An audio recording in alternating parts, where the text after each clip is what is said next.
This quiz tests your understanding of ridge regression and the RidgeCV function in Sklearn.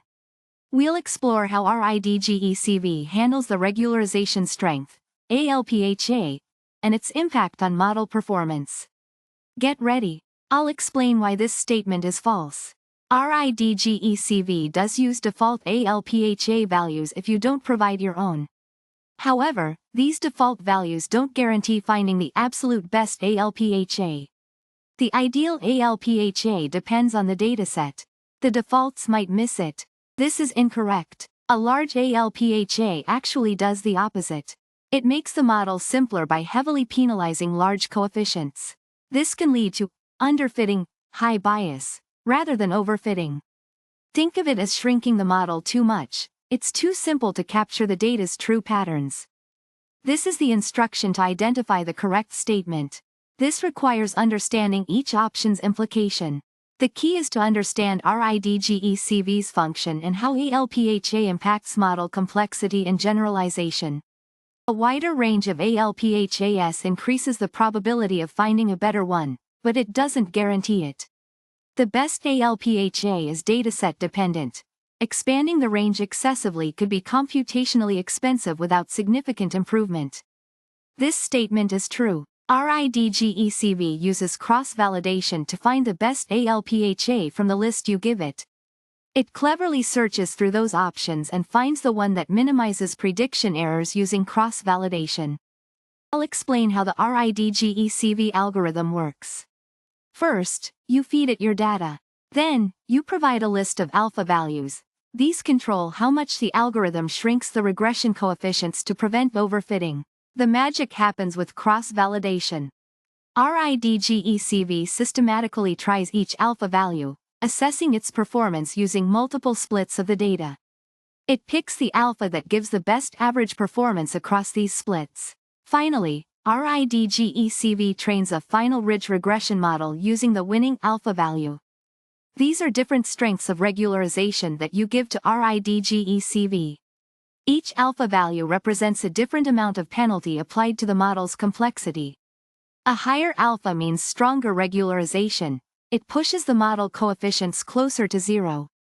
You might input several values like 0.1, 1, 10, and 100 to see which one is ideal for your data. This is the heart of how RidgeCV works.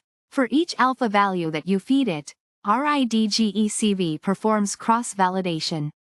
This means it divides your data into several chunks, folds, trains the model on some chunks, and tests it on the remaining chunks. It does this for every alpha to see which alpha yields the best average performance across all folds, the lowest error. That's how it selects the optimal value for the regularization parameter. This selection is what prevents overfitting and ensures that the model generalizes well to new, unseen data. After selecting the best alpha via cross-validation, RidgeCV gives you a fully trained ridge regression model. This model uses the chosen alpha to balance between fitting the training data well and preventing overfitting. It's ready for action. I see RidgeCV as a powerful tool in my Sklearn toolbox. It's a smart algorithm that performs ridge regression, which is like regular linear regression but with an added penalty. This penalty helps to prevent overfitting, especially when you have data with correlated features, multicollinearity, by shrinking coefficients towards zero. The CV part stands for cross-validation, meaning it automatically tests different settings to find the best one. The ALPHAs parameter in RidgeCV is where you, the data scientist, tell the algorithm what regularization strengths to try out. Each alpha value corresponds to the amount of this penalty. I give RidgeCV a list of alphas, and it uses cross-validation to efficiently find the single best alpha from the list. It's like giving a chef a list of spices and letting them choose the perfect blend for your dish. Cross-validation is a crucial step in making sure your model isn't just memorizing the training data. It involves splitting your data into multiple folds, training the model on some and testing on others. This gives a more robust estimate of how well your model generalizes to unseen data. RidgeCV uses this process to evaluate each alpha value in the list and picks the one that works best, as measured by a performance metric. Think of it like trying out different recipes for a cake on many different ovens to get the most consistent result. The optimal alpha is the regularization strength that RidgeCV determines to be best after cross-validation. It represents the balance between the model fitting to the data well and avoiding overfitting. A good alpha value produces a model that generalizes well to new, unseen data, minimizing prediction errors on real-world cases. It's the Goldilocks value, not too much regularization, underfitting, not too little, overfitting, but just right. This is the core question of the quiz. I need to evaluate each statement about the function of the RidgeCV algorithm, specifically concerning the impact of the ALPHAS parameter and the selection of optimal regularization strength in machine learning models. This is the title describing the main topic. I will be focusing on ridge regression, which is a linear regression technique that includes regularization, a penalty term, to improve accuracy and mitigate issues stemming from correlated variables within datasets. The parameter alpha controls the strength of the regularization, and RidgeCV uses cross-validation to automatically select the optimal alpha value from a provided range. This section title tells us we'll be learning about ridge regression, a type of regression that adds a penalty to the model's complexity to prevent overfitting. We'll specifically focus on how to choose the best penalty strength, called alpha, using a technique called cross-validation within the RidgeCV model from Sklearn. It's all about finding the sweet spot between a simple model and a complex one. The problem is to understand how the "alpha's" parameter in Sklearn linear_model RidgeCV affects model performance. We need to evaluate each statement concerning alpha selection and see which ones are factually correct about the RidgeCV functionality. I'm using RidgeCV for ridge regression. This means I'm dealing with a situation where my data might have some features that are highly correlated, multicollinearity. Ridge regression helps by adding a penalty to reduce this correlations effect. I'll use cross-validation to find the best alpha, which controls the strength of this penalty. I'll go through each statement one by one and determine whether it's true or false based on my understanding of RidgeCV. This involves checking how alpha affects model performance and how cross-validation plays its part. Statement B says that if you don't specify alpha's RidgeCV uses defaults and finds the optimal solution. That's false because while it uses a default set, this range might not include the best alpha for * your specific data. The optimal alpha value truly depends on the data you are using. Statement C claims that a broader range of alphas always leads to better performance. That's incorrect. A wider range increases the chances of finding a better alpha, but there is no guarantee. It could also lead to more computation time, and the best alpha will depend on your specific dataset. Statement D says that a very large alpha makes the model more complex and leads to overfitting. This is false. A large alpha value actually simplifies the model and can lead to underfitting. Think of alpha as a knob controlling the model's simplicity. The larger the alpha, the more the model's parameters are shrunk towards zero, resulting in a simpler model.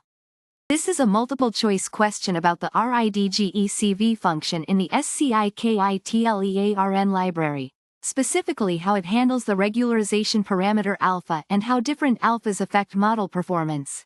We'll explore what happens when you change the alpha value and what the function does by default. Get ready. This sets the scene.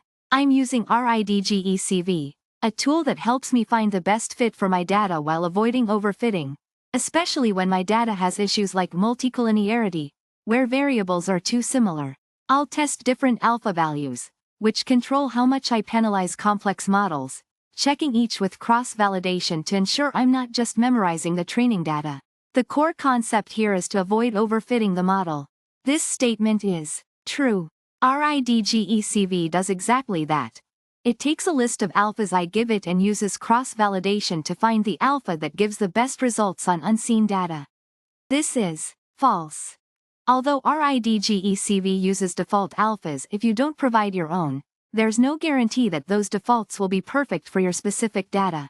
The best alpha depends on the data itself, and the default set might miss the mark. This is false. A broader range increases the chance of finding a better alpha, but it doesn't guarantee it. It's like searching for something. a wider search area is better, but if your search area is too wide and you're not efficient about your search, you might still miss the best spot.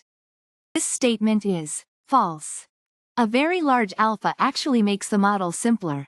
It does this by shrinking the coefficients, the numbers that determine the importance of different features, heavily towards zero. A simple model can actually lead to underfitting asterisk, where the model is too simplistic to capture the true relationships in the data. I'll break down the RidgeCV process step by step. First, you feed it your dataset, which might have some issues with multicollinearity, where features are too closely related. Then, RidgeCV cleverly uses cross-validation to test many different values of alpha, the regularization strength. Each alpha value creates a slightly different version of the model. The best alpha is chosen based on how well these different models perform, measured by cross-validation's evaluation of model performance. Finally, RidgeCV spits out a ridge regression model using the best performing alpha. It's like trying many different recipes with varying amounts of a key ingredient, alpha, to find the tastiest one. Pretty cool, right? The final result is a ridge regression model. This is a model that's ready to predict new values based on its learning process. The key is that this model uses the best alpha value, the one that RidgeCV identified during its cross-validation phase. That alpha value is what optimizes the model, balancing its accuracy and how well it will likely generalize to new data, effectively preventing overfitting. Think of it as the Goldilocks model. Not too simple, not too complex, but just right. The heart of RidgeCV is its ability to find the best alpha. It does this by running multiple versions of the model, each with a different alpha value, and using cross-validation to figure out which alpha leads to the best predictive performance. This prevents overfitting because we are testing on different data than used for training each version. It's like comparing multiple recipes, different alpha values, to see which produces the best tasting pie, most accurate model prediction. Using different testers, cross-validation. The entire question is a multiple-choice question designed to check your understanding of how the RidgeCV algorithm in scikit-learn works, especially focusing on what it does with the alpha parameter. I'm here to help you answer it confidently. The core of this question revolves around how RidgeCV, a powerful tool in scikit-learn's linear_model module, uses the alpha's parameter for its core functionality, selecting the optimal regularization strength. This parameter is crucial because it controls how much we penalize large regression coefficients.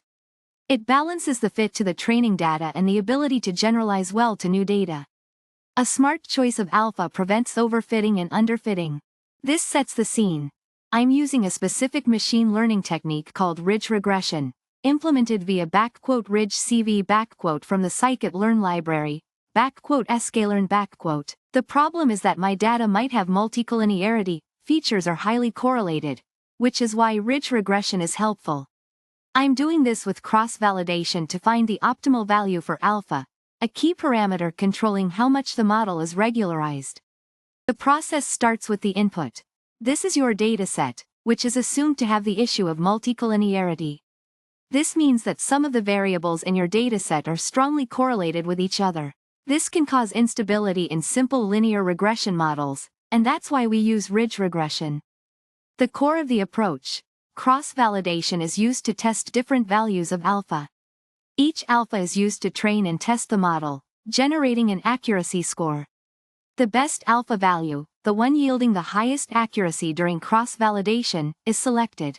It's like trying several recipes, each with a different amount of a crucial ingredient to find the recipe that yields the best result. This section's title clearly tells us that we're focusing on understanding how the RidgeCV function in scikit-learn uses its alpha's parameter. RidgeCV is a tool I use for ridge regression, a type of regression that adds a penalty to the model to prevent overfitting. The alpha's parameter is a list of different penalty strengths I can try. I'll explore how the choice of these penalty strengths affects the final model. This introduces the multiple choice question about RidgeCV and its behavior with different alpha's values. I need to carefully evaluate each statement to determine which are true or false based on my understanding of how RidgeCV and its alpha's parameter work together. question sets the stage. I'm using Sklearn, linear_model, RidgeCV a tool within the scikit-learn library, to perform ridge regression. That means I am trying to build a linear regression model that's less sensitive to correlated features, multicollinearity. The goal is to find the best alpha value, the strength of the penalty that prevents overfitting, using cross-validation, a robust technique for evaluating a model's performance.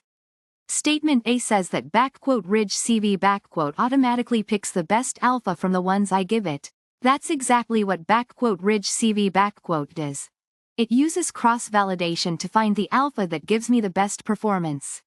Statement B claims that if I don't provide a list of alphas, RidgeCV uses a default list and finds the best possible answer. While RidgeCV does have a default set of alphas, there's no guarantee that it will include the absolute best one for my specific dataset. It's a reasonable starting point but not a sure bet. Statement C suggests that using a larger range of alphas always results in a better model. That's not necessarily true. A wider range increases my chances, but there's no guarantee that I won't miss the sweet spot, or that the extra computation is worth it. Statement D says a very large alpha creates a more complex model that's prone to overfitting. This is wrong. A large alpha actually simplifies the model by shrinking the coefficients heavily. That would make it less complex and less likely to overfit, although it could lead to underfitting. This simply re-emphasizes that the preceding section presents a multiple-choice question that needs to be answered carefully by applying knowledge of RidgeCV.